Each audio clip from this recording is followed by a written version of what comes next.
migranti di Cona, oggi dopo le lunghe trattative ed estenuanti, in 8 sono rientrati nell'ex base militare, ma la prefettura dice adesso basta, stop all'ospitalità. Tante le testimonianze tra i profughi, come quella di chi è fuggito dall'orrore delle milizie libiche per una vita migliore lontano dal proprio paese. Il caso Sappada, i sindaci dei comuni di confine confidano più sull'autonomia che sulla fuga in Friuli, ha da loro ragione il costituzionalista Luca Antonini. La vicenda di una tredicenne trattenuta a scuola perché i genitori non sono andati a prenderla accade a Castelfranco, dove è scoppiata una vera e propria battaglia fra la dirigente scolastica ed i genitori dell'alunni. La zona stazione di Padova sempre più terra di nessuno, ultima vittima un giornalista minacciato da un gruppo di spacciatori a Padova, c'è un arresto per droga ogni 2 giorni. Strage di Capaci, la testimonianza di un poliziotto che faceva parte della scorta di Giovanni Falcone 25 anni dopo il ritratto inedito di chi perse la vita. Negozi e centri commerciali presi d'assalto per gli sconti del Black Friday che quest'anno sembra aver coinvolto tutti, anche le farmacie. Ben ritrovati, edizione regionale dei notiziari di Antenna 3 Nord-Est, lo avete dunque sentito dai titoli. Ancora in primo piano la fuga dei migranti di Cona, oggi dopo lunghe ed estenuanti trattative 8 hanno fatto marcia indietro e sono rientrati nella ex base militare, ma la prefettura dice adesso basta, stop all'ospitalità. Sentiamo. In 8 hanno fatto letteralmente più di un passo indietro dalla protesta, decidendo di rientrare a Conetta, ma la quasi 60 di richiedenti asilo hanno deciso per il braccio di ferro, restando a Spinea nella sede della cooperativa che da ieri sera gli ha dato riparo, qui in via del Commercio. Di fatto non c'è la volontà politica da parte del prefetto e da parte delle istituzioni di chiudere Cona.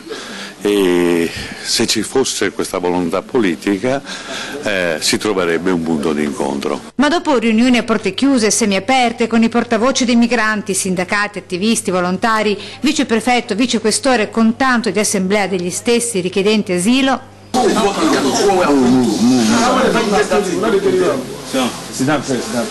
a distanza di ore il diktat dalla prefettura resta invariato. Chi entro sera non rientra nella base perderà i diritti da richiedente asilo. Così il vicario Sebastiano Cento.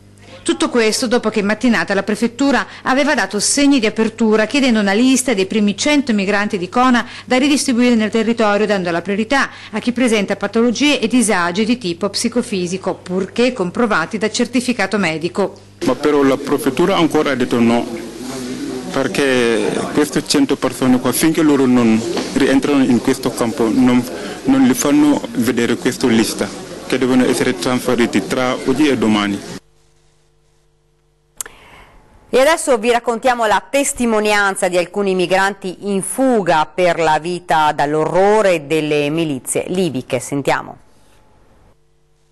Tante le storie di questi migranti ribattezzati a 4 giorni dalla protesta i marcianti di Cona, in fuga da casa per tante ragioni e in cerca di una nuova vita qui da noi, come quella di Amadou Won, scappato dal Senegal e poi rapito, imprigionato e torturato per 8 mesi dai miliziani libici che gli hanno chiesto un riscatto equivalente a 900 euro a fronte della vita e della libertà, racconta per lui il mediatore Ebrim.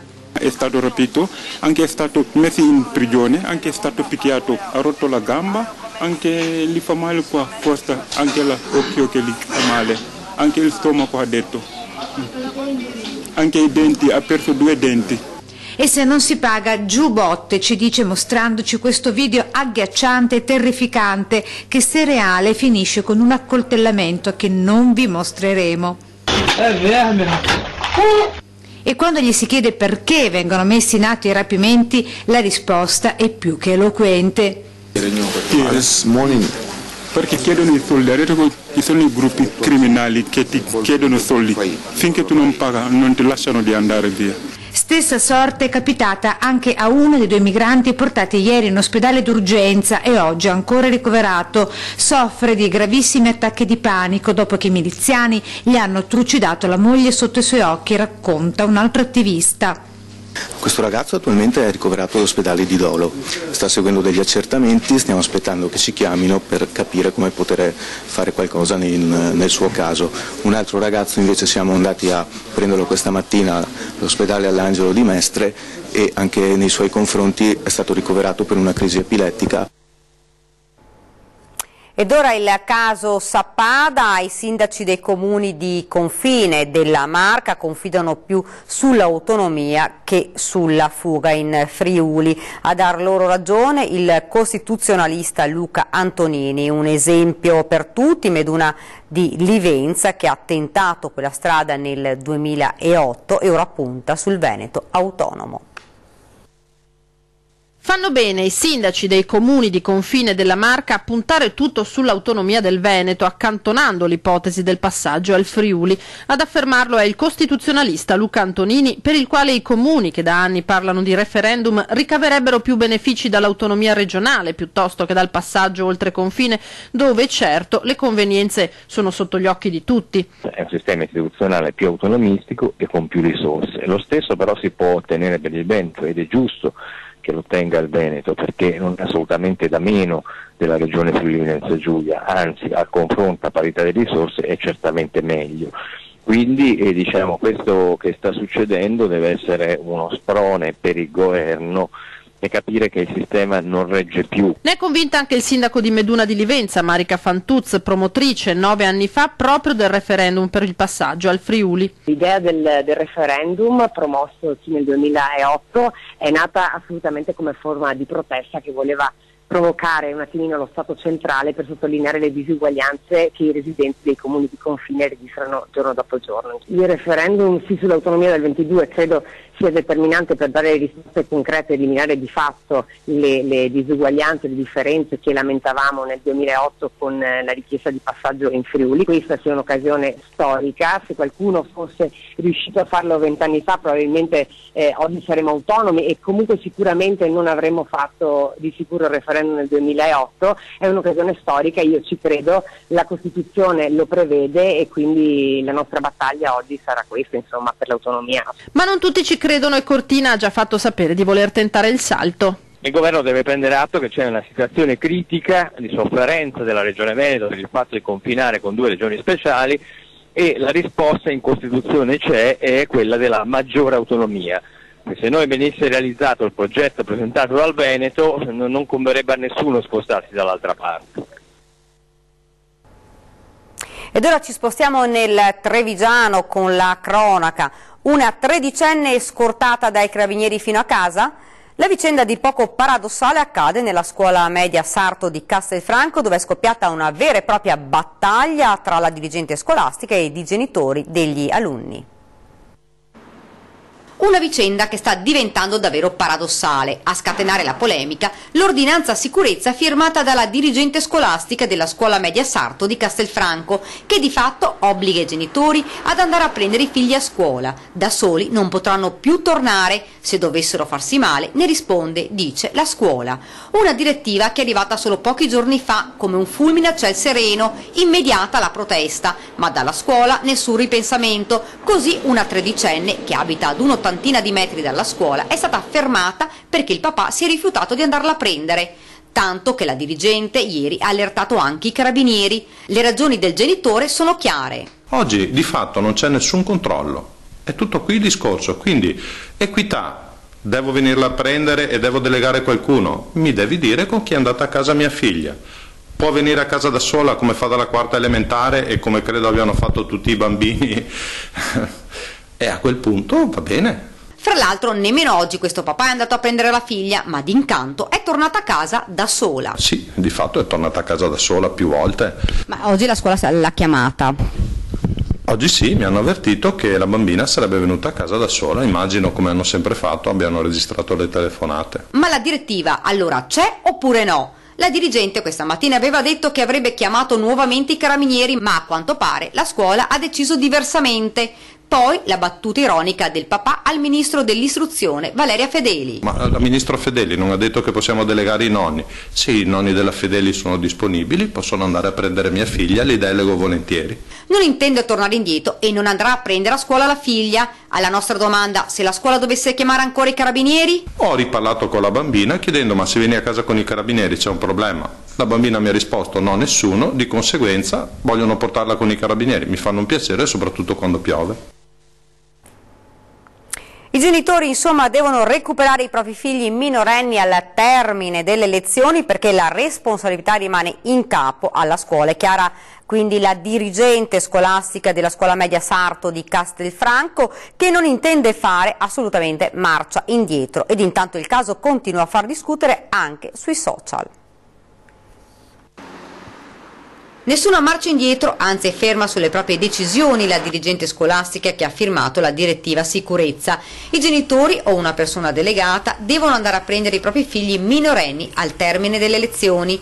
Non possono assolutamente uscire da soli nemmeno se abitano a pochi metri. Il motivo lo spiega direttamente la dirigente Alessandra Fusaro. Attualmente la responsabilità di tipo contrattuale sia in capo a me come dirigente scolastico, al docente dell'ultima ora. Essendo in capo a me, dal punto di vista, quindi ripeto, contrattuale, è necessario che il genitore al cancello mi recuperi il figlio, in modo che anche la scuola, lo Stato e i docenti dell'ultima ora siano tutelati dal punto di vista giuridico. Fino a quando non uscirà la legge che consentirà ai genitori di sollevare la scuola dalle responsabilità previste dal Codice Civile, non potrò, dice, consentire ai minori di 14 anni di tornare a casa se non accompagnati.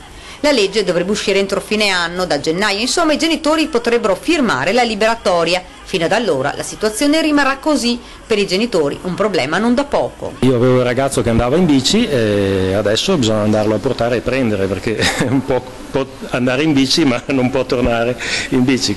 Poi aggiunge: qua alla Sarto in particolare mi risulta che c'è un problema di traffico che si crea al momento dell'uscita, che è un disastro, quindi anche il pericolo, no? Perché più macchine ci sono, più movimento, quindi i ragazzi una volta fuori dai cancelli si attraversano la strada, insomma un casino. E la vicenda della tredicenne è finita anche sui social, ma la dirigente avverte il genitore: è stato avvisato quasi quotidianamente che deve venire a prendere la figlia. Se così non fosse, continuerò a fare la segnalazione alle forze dell'ordine, chiaramente come pubblico ufficiale sono tenuta a rispettare la legge.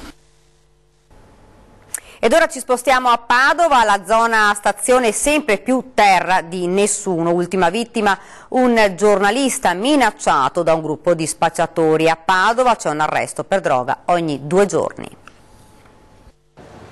Un'altra aggressione in stazione a Padova, questa volta fa più notizia perché vittima è la troupe di una televisione privata nazionale circondata e minacciata da un gruppo di spacciatori. In realtà è solo un altro episodio in una tristemente abituale condizione di degrado ampiamente denunciata nei nostri telegiornali. In città però, ed è questa la cosa grave, quasi non ci si stupisce più di ciò che accade in una zona che in certe ore, se si è obbligati a passarci, si attraversa accelerando il passo. È frequentata, è pericolosa, c'è gente poco raccomandabile, un po' di tutto. È stata definita una zona franca, una terra di nessuno. Per l'area della stazione a Padova cambiano solo le definizioni, la sostanza invece rimane sempre uguale: il degrado e le aggressioni e soprattutto tanto spaccio. Con 2 euro, 1 euro adesso la violenza o comunque la gestione di queste cose sanno meglio sfruttare il mercato che non la sicurezza, e cioè abbassare il costo delle cose e renderla disponibile anche a un bambino di 6 anni. Tanti spacciatori di droga. Ma perché non si fa niente? Punto di domanda. Chi dovrebbe farlo? Il comune rimbalza la panna al questore, ci sono pochi uomini, pochi mezzi, la solita storia. Lei ha paura a venire qui? Guardi, io devo prendere il treno, quindi si spera che in questo momento non succeda niente, insomma. Lei signora è preoccupata di questa zona, insomma è poco sicura? Di sera, e quando c'è poca gente per strada, che forse non è il caso, io non mi avventurerei dietro la stazione da quel lato lì. L'importante è sapere dove muoversi. Dal 1 gennaio ad oggi i carabinieri di Padova hanno arrestato per spaccio 114 persone, 102 delle quali straniere, ne hanno denunciate 142. In città ci sono anche state 3 morti per overdose, dati che testimoniano la diffusione di un fenomeno che ha assunto proporzioni allarmanti. Ed ora torniamo a parlare di prevenzione del tumore al seno, che dopo le nuove norme regionali che non prevedono più screening gratuiti al di sotto dei 50 anni e che prevedono esclusivamente la mammografia non più associata all'ecografia, nel prossimo servizio quindi la testimonianza di una donna che ha scoperto di essere affetta da cancro proprio grazie ad un'ecografia. Sono ormai trascorsi 20 anni da quella diagnosi in grado di stravolgere la vita di una donna, tumore al seno. Eppure la signora Donatella non ha dimenticato le sensazioni, le paure, la speranza di quei momenti. Pochi mesi prima era stata la madre a doversi sottoporre ad una mastectomia per un cancro alla mammella. Ho voluto a tutti i costi fare un controllo quando mia mamma ha fatto il controllo e da lì si è innescato tutto quanto quello che poi è capitato. Durante la visita il medico sente qualcosa di sospetto e prescrive a Donatella ulteriori accertamenti. La mammografia non ha dato nessun risultato, sempre risultato negativo. L'ecografia sotto insistenza mia è risultato che a un certo momento dimostrava qualcosa che doveva essere di anomalo. Se non fosse stato per quell'ecografia, probabilmente oggi non sarei qui, afferma Donatella. Mi pare veramente assurdo che una ecografia sia stata completamente snaturata, non più congiunta ad una mammografia. Vista la mia esperienza, ritengo opportuno che venga fatta anche prima, che non sia disgiunta dalla mammografia. Sciopero dei treni in tutto il Veneto domenica 26 novembre dalle 9 alle 17, l'agitazione è proclamata da Filto CGL, Fit CISL, WIT Will, UGL Trasporti, Fast Ferrovie. Riguarda il personale viaggiante di Trenitalia, l'avvertenza riguarda le carenze di organico nell'area veneta, garantita la circolazione delle frecce degli Intercity, mentre per i treni regionali in Veneto e nelle regioni limitrofe potranno verificarsi cancellazioni o variazioni al programma di circolazione, salvaguardando comunque le relazioni a maggior traffico viaggiatori. Ed ora ci fermiamo un attimo, c'è una piccola pausa pubblicitaria, rimanete con noi.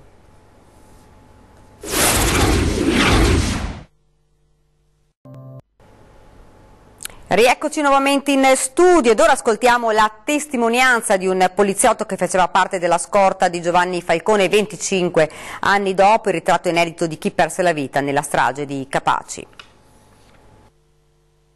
Avrebbe dovuto esserci lui, Luciano Tirindelli, su quella macchina il 23 maggio del 1992. Invece, per un banale cambio di turno, c'era il suo amico e collega Antonio Montinaro, insieme a Rocco Di Cillo e Vito Schifani. Sono i nomi quasi mai citati dei 3 poliziotti che persero la vita nella strage di Capaci insieme al magistrato Giovanni Falcone.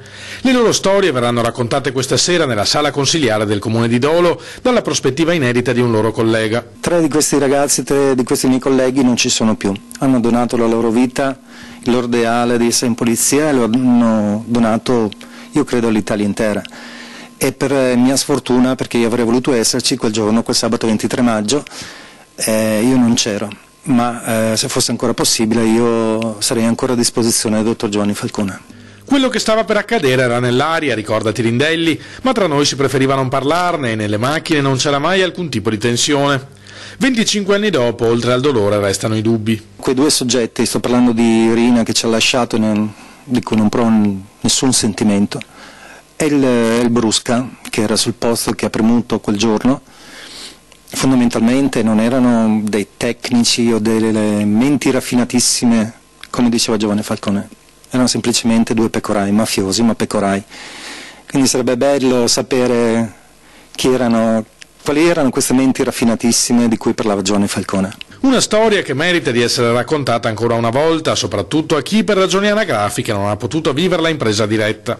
Questa sera ci sono 80 avvocati giovani che vengono a formarsi e ad ascoltare Luciano Tirindelli per capire 2 pilastri basilari dell'esistenza stessa di un avvocato, che sono il concetto di legalità e il senso del dovere. Ed ora parliamo del cosiddetto Black Friday, ha avuto una vera e propria esplosione, sconti ovunque, anche in farmacia. 20, 30, anche 50% solo per oggi o per l'intero weekend. La sensazione della vigilia è stata ampiamente rispettata. Se l'anno scorso la moda del Black Friday aveva contagiato solo qualche negozio qua e là, quest'anno in centro è stata una vera e propria esplosione di sconti declinati in tutte le salse e molti ne hanno approfittato. Sì, certo, perché no? Dato che ci sono le offerte. Piccolo acquisto, sì, poi finiremo durante il weekend. Qualcosina, dai, senza esagerare. Principalmente sono venuta perché avevo bisogno, ho approfittato, quindi sono stata doppiamente contenta. Trattandosi di un venerdì, c'è anche chi più di tanto tempo allo shopping non ha potuto dedicare. Oggi è il Black Friday, 20% diciamo che online c'è molto di più, comunque non ne approfitteremo probabilmente più di tanto. C'è chi compra ma pensa al tour de force che attende nelle prossime settimane gli addetti ai lavori. Da adesso fino a Epifania tutti questi venditori, commessi e quello che è non hanno famiglia. Io non credo in Dio ma credo nella qualità della vita.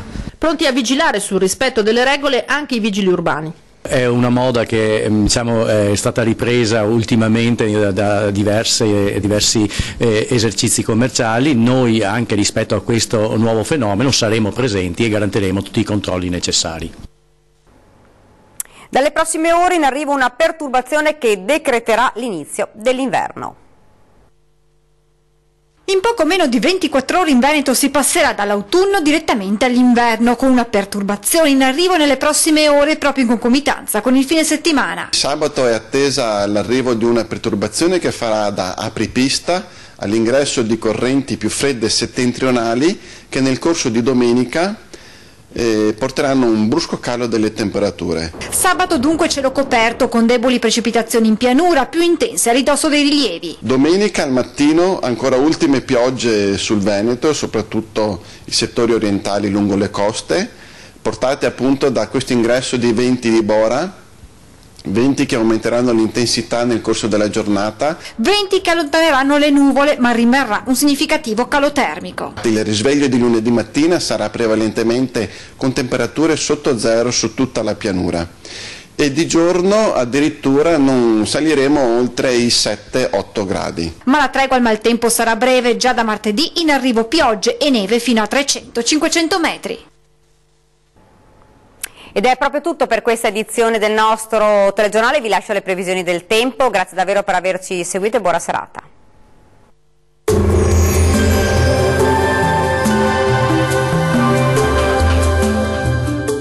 Termoidraulica Susin. Se compri una caldaia, in omaggio il condizionatore. Termoidraulica Susin a 0 branco. Tempo instabile sulle nostre regioni, prime avvisaglie dell'arrivo dell'inverno. Vediamo il dettaglio. Sul Veneto tempo perturbato con piogge e rovesci ovunque, moderati sui settori montuosi, più deboli sul Rodigino. Nevicate sulle Alpi a 1400-1600 metri.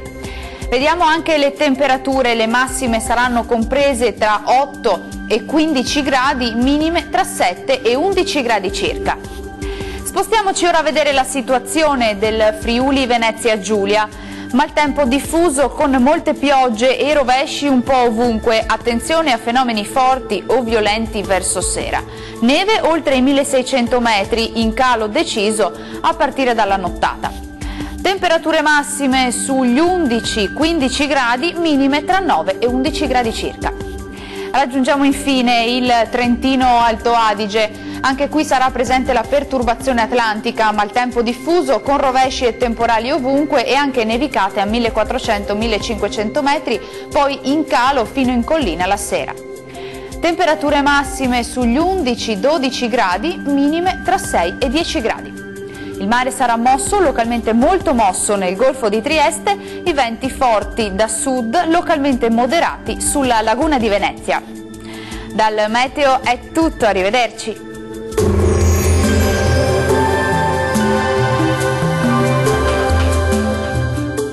Termoidraulica Susin. Se compri una caldaia, in omaggio il condizionatore. Termoidraulica Susin a 0 branco.